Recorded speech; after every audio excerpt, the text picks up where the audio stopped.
the ultimate goal that these people have in mind is the goal to create a one-world government run by the banking industry, run by the bankers, and they're doing it in sections. The European currency, the euro, and the European Constitution is one part of it.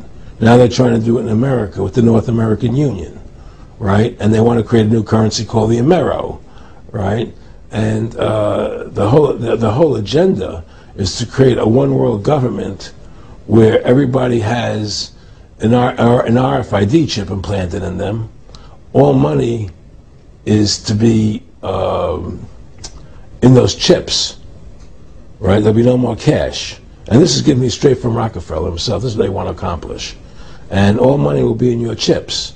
And so instead of having cash, anytime you have money in your chip, they can take out whatever they want to take out whenever they want to. If they say you owe us this much money in taxes, they just deduct it out of your chip digitally. Total control. Total control.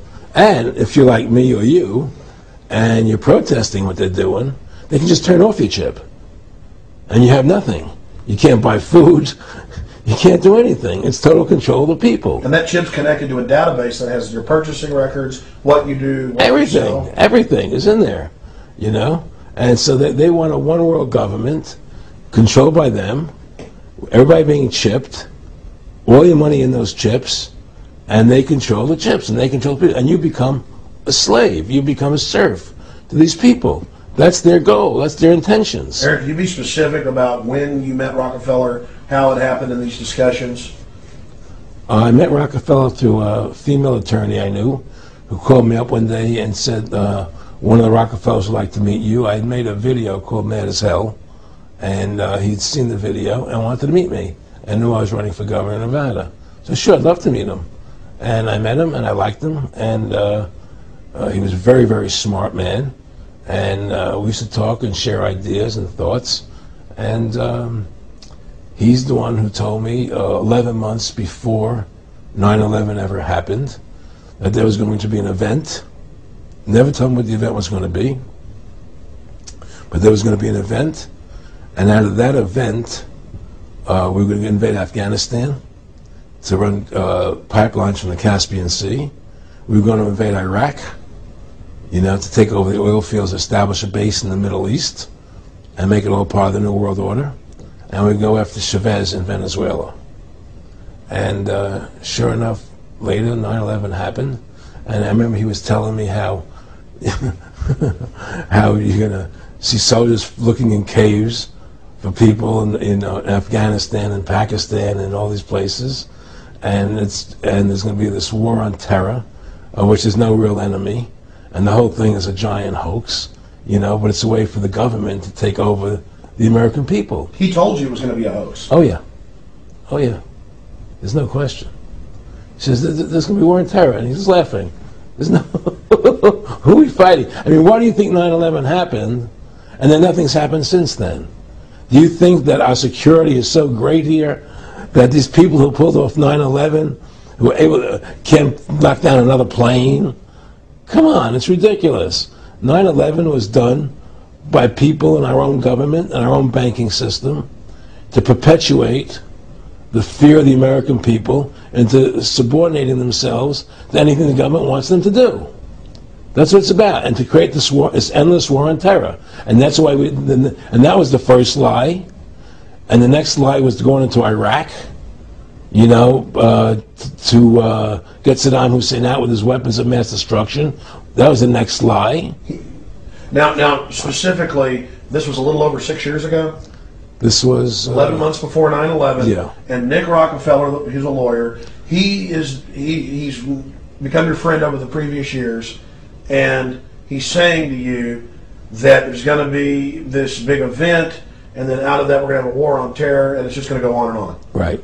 An endless war on terror without any real enemy.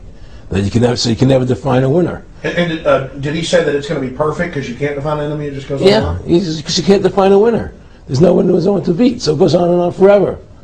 And they can do whatever they want. They scared the hell out of the American public. Look, this whole war on terror is a fraud. It's a farce. It's very difficult to say it out loud because people are intimidated against saying it. Because if you say it, they want to make you into a nutcase. But the truth has to come out. That's why I'm doing this interview. The fact of the matter happens to be that the whole war on terror is a fraud. It's a farce. There's a war going on in Iraq because we invaded Iraq. And people over there fighting, you know. But the war on terror, it's a joke, you know. And until we discover what really happened on 9/11 and who was responsible for 9/11, because that's where the war on terror emanates from. That's where it comes from. It was 9/11 that allowed this war on terror to begin. And until we get to the bottom root of 9/11, the truth of 9/11, we'll never know about the war on terror.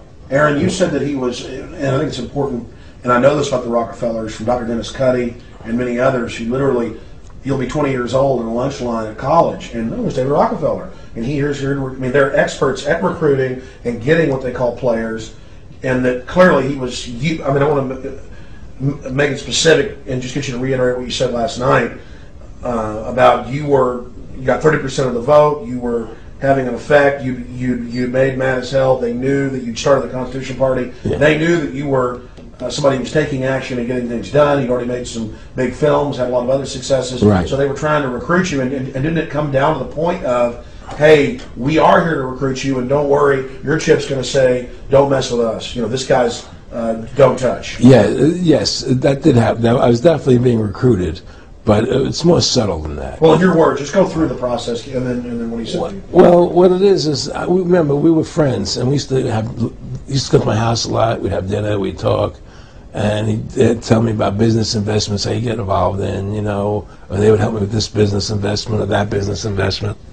And was I interested in joining the Council on Foreign Relations? You know, I would have to get a letter to join them, but was I interested in that?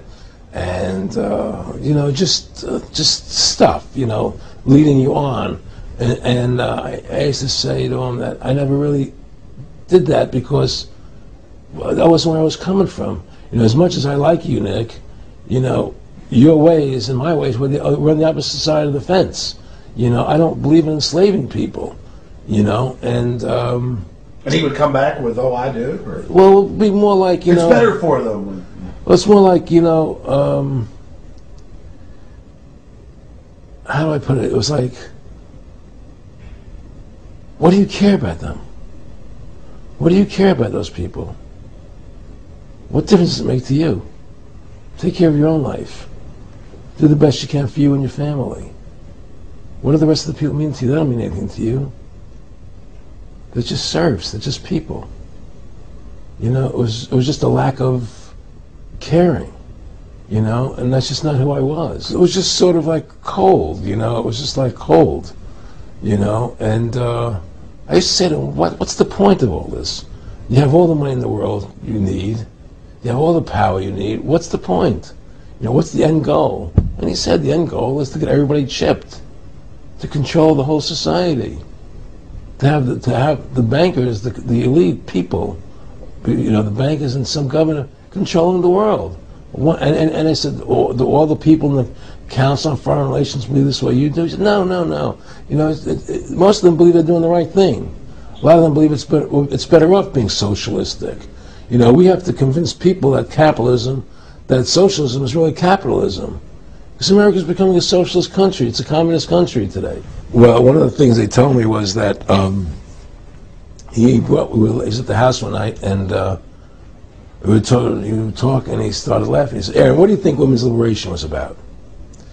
And I said, I had pretty conventional thinking about it at that point. I said, I think it's about women having the right to work, getting equal pay with men, just like they won the right to vote, you know? And he started to laugh. He said, you're an idiot.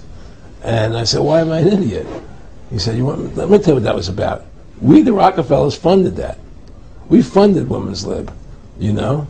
And we're the ones who got all over the newspapers and television, the Rockefeller Foundation.